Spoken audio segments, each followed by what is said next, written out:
بسم اللہ الرحمن الرحیم اللہم صلی وسلم علی سیدنا محمد وعلی آل سیدنا محمد واصحاب سیدنا محمد مبارک وسلم علیہ لبیک اللہم لبیک لبیک لا شریک لک لبیک ان الحمد والنعمت لک والملک لا شریک لک۔ آج الحمدللہ 8 ذو الحج 1444 ہجری الحمدللہ لاکھوں کی تعداد میں حجاج کرام منی تشریف لا چکے ہیں اور جوق در جوق لبیک کی صداؤں سے منور اور معطر یہ قافلے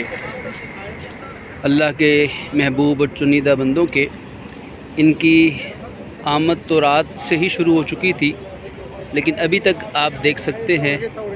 کہ بسوں کے اندر تشریف آوری اور یہاں ماشاءاللہ حجاج ابھی تک تشریف لا رہے ہیں۔ آج چونکہ پہلا دن ہے الحمدللہ ہماری حاضری تو رات کو ہی اللہ پاک نے توفیق بخشی، خیریت سے پہنچ گئے، اگرچہ راستے میں 20-25 منٹ کے لیے جو ہمارے سائق تھے، ڈرائیور تھے، راستہ نہ مل سکنے کی وجہ سے کچھ پریشانی ہوئی، لیکن وہ پریشانی عارضی تھی الحمدللہ، لیکن بخیر و عافیت وقت سے پہلے ہم اپنے خیموں میں پہنچ چکے تھے۔ میں اس وقت یہاں کھڑا ہوں، یہاں مکتب نمبر 25 ہے پاکستانی حجاج کرام کے لیے جو مکاتب ہیں ان میں سے، اور یہ میرے سامنے جو علاقہ ہے یہ آپ دیکھ سکتے ہیں، یہ بورڈ ہے گرے کلر کا، یہاں پر مزدلفہ کی حدود یہاں پہ ختم ہوتی ہیں، اس کے آگے وادی محصر، اس کے بعد پھر جو آگے بورڈ ہے ابھی دکھائی نہیں دیں گے، وہاں سے منی شروع ہوگا۔ اس وقت یہاں پاکستانی حضرات کے جو خیمے ہیں وہ نیو منی کے نام سے جو انہوں نے اس کو ایکسٹینڈ کیا ہے وہ جگہ ہے، اور یہ سامنے سے ٹرین گزر رہی ہے، اس وقت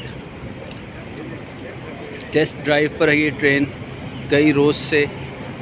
بلکہ گزشتہ چند ہفتوں سے ہم کہہ سکتے ہیں کہ انہوں نے اس ٹرین کو چلایا ہے، الیکٹریکل ٹرین۔ یہ اس کا اسٹیشن نمبر 1 ہے جو کہ مکتب نمبر 25 وغیرہ کے سامنے موجود ہے، اور اس طرف منی ہے، جمرات ہے اور مسجد حرم کا راستہ ہے، اور دوسری جانب یہ مزدلفہ ہے، مسجد مشعر الحرام ہے، اور عرفات کی وادی ہے، میدان عرفات ہے۔ اس وقت چونکہ آج پہلا دن ہے تو بہت سارے حجاج کرام چونکہ تشریف لائے ہیں، اور ظاہری طور پر لاکھوں کی تعداد میں لوگ جب یہاں آئیں گے تو ابتدائی طور پر مشکلات کا کچھ سامنا کرنا پڑتا ہے۔ کوئی حاجی صاحب ان کو اپنا مکتب نہیں مل رہا، کسی کو مکتب مل گیا تو خیمہ نہیں مل رہا، کسی کو خیمہ مل گیا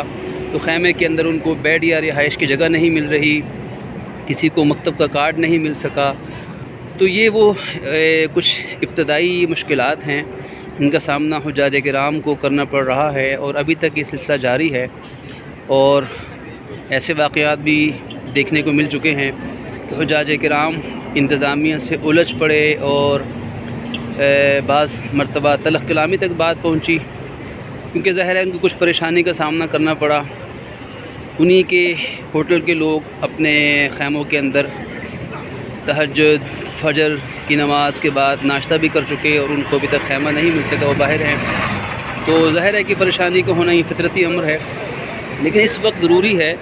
کہ ہم صبر کا دامن ہاتھ سے نہ چھوڑیں، تحمل کے ساتھ، بردباری کے ساتھ، دور اندیشی کے ساتھ اس وقت کو گزاریں۔ انشاءاللہ اللہ کی رحمت سے کوئی حاجی ایسا نہیں رہے گا جس کو اس کا مکتب یا خیمہ نہ مل سکے۔ یہاں کی انتظامیہ کوشش کر رہی ہے، لہذا صبر سے کام لیا جائے، حکمت کے ساتھ، بصیرت کے ساتھ کوشش کی جائے اپنے ان مشکلات کو دور کرنے کی، تاکہ یہ جو چند روز ہیں یہ سکون و اطمینان سے بسر ہو سکے، لیکن جھگڑے سے بچ کر، تلخ کلامی سے بچ کر، غیبت سے بچ کر، اور آپس کی جو دل شکنی والی چیزیں ان سے بچ کر ایثار سے کام لینا پڑے گا، اور تحمل سے، بردباری سے۔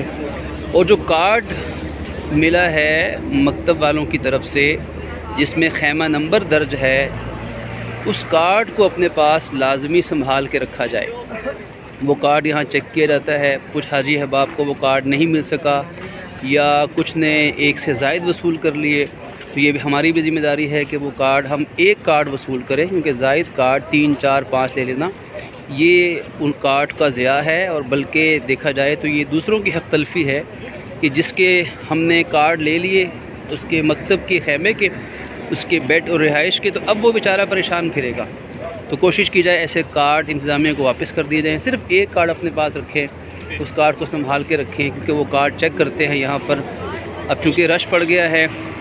خیموں کے اندر گنجائش نہیں ہے، اور وہ کارڈ چیک کر کے خیمے کے اندر بھیج رہے ہیں۔ اب مسئلہ یہ ہے کہ ایک شخص نے تین جو جگہ ہیں جو انہوں نے بیڈ لگائے ہیں، جو بستر بچھا ہے، میٹرس ہے، وہ ایک میٹرس ایک حاجی صاحب کے لیے، لیکن ایک حاجی صاحب اگر ایک میٹرس کے بجائے وہ 3 میٹرس پہ براجمان ہو جائیں گے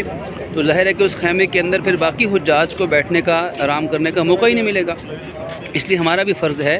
کہ ہم انتظامیہ کے ساتھ تعاون کریں، اور جو خیموں کے اندر صرف ایک بستر، ایک میٹرس اپنے لیے رکھیں، اور اگر کوئی صاحب تشریف لائیں، ان کو گنجائش موجود ہو تو دیانتداری کے ساتھ انتظامیہ کے ساتھ تعاون کر کے بتا دیں کہ یہاں اتنے افراد کی جگہ خالی ہے، تاکہ وہ جو باقی حضرات ابھی جگہ کی تلاش میں ہیں ان کو بآسانی اکوموڈیٹ ان کو کیا جا سکے۔ دعا ہے کہ اللہ رب العزت اس پہلے دن کو، اس 8 ذو الحج کو اللہ پاک ہمارے لیے اور امت مسلمہ کے لیے خیر و برکت کا ذریعہ بنائے۔ ابتدائی چند مشکلات ہیں، انشاءاللہ اللہ نے چاہا تو یہ حل ہو جائیں گی، لیکن صبر کا دامن ہمیں ہاتھ سے نہیں جانے دینا چاہیے۔ السلام ورحمۃ اللہ وبرکاتہ۔